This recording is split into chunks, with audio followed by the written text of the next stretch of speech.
మీరు ఇక్కడ ఆర్ఎస్ ప్రవీణ్ కుమార్ గురించి మాట్లాడాలి. ఇప్పుడు ఆయన సామాజిక వర్గం, మాదిగ సామాజిక వర్గం, మీది కూడా మాదిగ సామాజిక వర్గం. సో ఇక్కడ ఓట్స్ డివైడ్ అయ్యేటువంటి అవకాశం లేదంటారా మరి ఏమన్నా?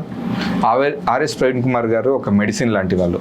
ఒక ఐపీఎస్ గా ఉన్నప్పుడు అద్భుతమైన మెడిసిన్ లా పనిచేస్తాడు అనుకున్న పరిటాల రవి గారి హత్య జరుగుతున్నప్పుడు ఆయన అదే జిల్లా ఎస్పీగా ఉండి అది ఫెయిల్ అయిన మెడిసిన్ అయ్యాడు. తర్వాత మళ్ళీ ఈ గురుకులాలకు వచ్చి అతను ఒక ఉద్యోగం చేస్తున్నా కూడా ఆ క్రెడిట్ అంతా ప్రభుత్వం చేసే పని కూడా ఒక వ్యవస్థ చేసే పని ఒక వ్యక్తికి ఆపాదించుకొని ఆ వ్యవస్థనంతా తనే బాగుపరిచాడని చెప్పుకున్నాడు. అయినప్పటికీ ఆ మెడిసిన్ ఏమైందంటే నేను చేయలేను, పని చేయలేను అని చెప్పి ఎక్స్పైర్ అయిపోయింది. ఎక్స్పైర్ అయిపోయి ఉన్న సివిల్ సర్వీసెస్ జాబ్ కి రిజైన్ చేసి రాజకీయాలకు రావడం జరిగింది. వచ్చిన తర్వాత తను ఏం చేశాడు, బహుజనుల పక్షం అని చెప్పి ఎంతో గొప్ప ఆశయాలు విలువలు కలిగిన బిఎస్పి పార్టీలోకి రావడంతోనే రాష్ట్ర అధ్యక్షుడయ్యాడు. ఒక గొప్ప గౌరవం కల్పించారు భారతీయ బిఎస్పి. కల్పిస్తే దాన్ని ఇప్పుడు ఈ ఎలక్షన్ లో ఆయన స్వరూపం బయటపడింది. మొదట్లో అన్ని పార్టీల వాళ్ళు అనుకునే వాళ్ళు ఈయన బీఆర్ఎస్ కోవట్ అని. మీరు బహుశా చాలాసార్లు మాకు అనుమానం ఉండే, కానీ నమ్మలేదు వాస్తవం. ఎందుకంటే ఆ సిద్ధాంతాలు గల పార్టీలో పోయింది కదా, బహుజన వాదం అంటుండు కదా, సార్ నమ్ముదామని అనుకున్నాం. కానీ ఒకసారి బీఎస్పీ అనేసరికి ఆయన నిజస్వరూపం మొత్తం బయటపడ్డది, అనుమానాలు మొత్తం కూడా బయటపడ్డాయి వాస్తవంగా. అంబేద్కర్ గారి పేరు, కాంచీరామ్ గారి పేరు, అందరి పేర్లు వాడుకొని ఒక స్థాయికి ఎదిగిన రాష్ట్ర అధ్యక్షుడయ్యి ఆయన ప్రజలకు ఏదైనా మంచి చేస్తాడని మేము కూడా కోరుకున్నాం. ఆయనతో పాటు ఇలాంటి నాయకుడు కావాలని మేము కోరుకున్నాం. కానీ ఆ మెడిసిన్ ఏమైందంటే ఎక్స్పైర్ అయిపోయింది.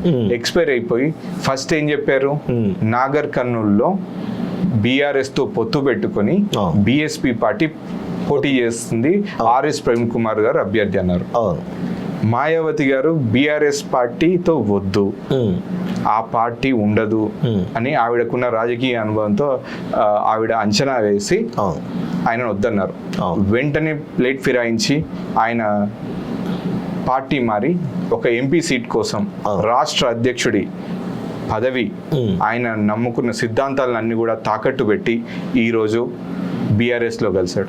బీఆర్ఎస్ పరిస్థితి ఎట్లుందంటే ఎంపీ టికెట్ ఇచ్చినా వద్దనుకుని వేరే పార్టీలో జాయిన్ అవుతుంటే, డోర్లు తెరిస్తే అందరూ బయటకు పోతుంటే ఆర్ఎస్ ప్రవీణ్ కుమార్ తెలియకుండా లోపలికి వెళ్ళి కూర్చున్నాడు. వ్యవస్థలో ఆయన అజ్ఞానం అనుకోవచ్చా, తెలియదు అమాయకత్వం అనుకోవాలా, ఏమనుకోవచ్చా? రాజకీయ వ్యవస్థలో కొన్ని ఎగ్జాంపుల్స్ ఉంటాయి. రాజకీయంలో ఎటువంటి నిర్ణయం తీసుకోవద్దు అనుకుంటారో అటువంటి నిర్ణయం ఈరోజు ఆర్ఎస్ ప్రవీణ్ కుమార్ గారు తీసుకున్నారు. ఈరోజు యువత, బహుజన యువత ఆయనకు స్వారోస్ కానివ్వండి, యువత కానివ్వండి, ఆయన వెనక వెళ్ళి దేశాన్ని ఎలా అయితే మార్చాలి అనుకున్నారో ఆ యువత అంతా కూడా ఈరోజు ఇలా ఉండకూడదని ఒక ఎగ్జాంపుల్ గా ఆయన సెట్ చేసుకుంటున్నారు. ఇటువంటి వ్యక్తి ఇటువంటి కేవలం ఒక ఎంపీ సీట్ కోసం మొన్న ఎమ్మెల్యేగా సిర్పూర్ వెళ్ళారు. అవును, అసలు సంబంధం లేని కాన్స్టిట్యున్సీ. మల్లు రవి గారు జడ్చెల్ల కాన్స్టిట్యున్సీ. ఇక్కడికి వచ్చి పోటీ చేస్తారు. ఇప్పుడు సిర్పూర్కి ఎందుకు వెళ్ళినట్టు? నాగర్ కర్నూలు ప్రజల మీద అంత ప్రేమ ఉంటే నాగర్ కర్నూలు అచ్చంపేట కాన్స్టిట్యున్సీ ఉండే రిజర్వ్డ్ కాన్స్టిట్యున్సీ బిఎస్పీ నుంచి అక్కడ వచ్చి పోటీ చేయాల్సింది. అలంపూర్ ఆయన సొంత నియోజకవర్గం ఉండే, అక్కడ పోటీ చేయాల్సింది. సొంత ప్రజలు ఆయనను చీకొడతారని ముందే పసిగట్టి ఆ బార్డర్ లో ఉంటది, అక్కడైతే గెలవచ్చు. ఆ పార్టీ బిఎస్పి పార్టీ ఇంతకుముందు అక్కడ గెలిచింది. కానీ రాష్ట్ర అధ్యక్షుడి హోదాలో ఈయన వెళ్ళి పోటీ చేస్తే ఓడిపోయింది. ప్రజలు ఆయనను ఎంత దూరం పెట్టాలనుకుంటున్నారో దీన్ని బట్టి అర్థమవుతుంది. ప్రజలకు ఒక ఉద్యోగిగా ఒక ఉద్యోగం చేయవచ్చు, కానీ ఒక రాజకీయ నాయకుడిగా సక్సెస్ కావాలంటే ప్రజలందరూ కూడా వాళ్ళని దగ్గర తీసుకోవాల్సిన అవసరం ఉంటుంది. ప్రజలందరూ మెచ్చితేనే ఒక అవకాశం ఇస్తారు.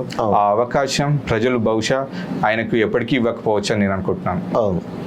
సో ఆర్ఎస్ ప్రవీణ్ కుమార్ గారి వల్ల మాదిగా ఓటు బ్యాంకు అంటే మీరు అన్నారు 3,50,000 ఓట్లు అన్నారు, వాస్తవం కాదు, చాలా భారీ ఓట్ బ్యాంక్ అది చీలే అవకాశం లేదంటారా? ఇప్పుడు మీకు ఇందాక చెప్పినట్టు మందకృష్ణ మాదిగ గారు ఆల్రెడీ వచ్చి తెలియజేయడం జరిగింది. మాదిగల అస్తిత్వం, వాళ్ళ భవిష్యత్తు ఎస్సీ వర్గీకరణ అంశం పైన ఉంది. ఎస్సీ వర్గీకరణలో మనం మాదిగలు బాగుపడాలంటే కేవలం ఎస్సీ వర్గీకరణ చేసే పార్టీ ఏదంటే భారతీయ జనతా పార్టీ. అది ఒక వైపు. రెండవది ఏంటంటే ఇప్పుడు బీఆర్ఎస్ కోటేస్తే ఏం జరుగుతుంది? ఎటువంటి లాభం ఉంటుంది? రాష్ట్రంలో మారుతుందా? కేంద్రంలో మారుతుందా? ఈయన ఒకటి ఏం చేయగలుగుతాడు? ఏమీ చేయలేడు కదా. అవును. ఆ విషయం మామూలు ప్రజలకి, ఉమ్. చదువుకున్న యువతకి తెలుసు, మామూలు ప్రజలకు తెలుసు, అందరికీ తెలుసు. యా. కాబట్టి ఆయనకు ఓటు ఇయ్యరని ప్రజలందరూ కూడా వాళ్ళు వెళ్ళి ఓటు అడిగితే మీకు ఇయ్యమని తిప్పి పంపిస్తున్నారు రోజు. అవును.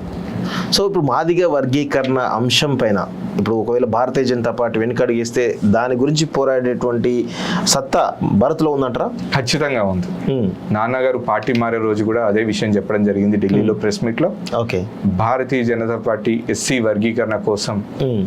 ఒక అడుగు ముందుకేసి కమిటీ ఏర్పాటు చేయడం జరిగింది. అవును. ఇదొక కారణం మేము భారతీయ జనతా పార్టీలో కలవడానికి. అవును.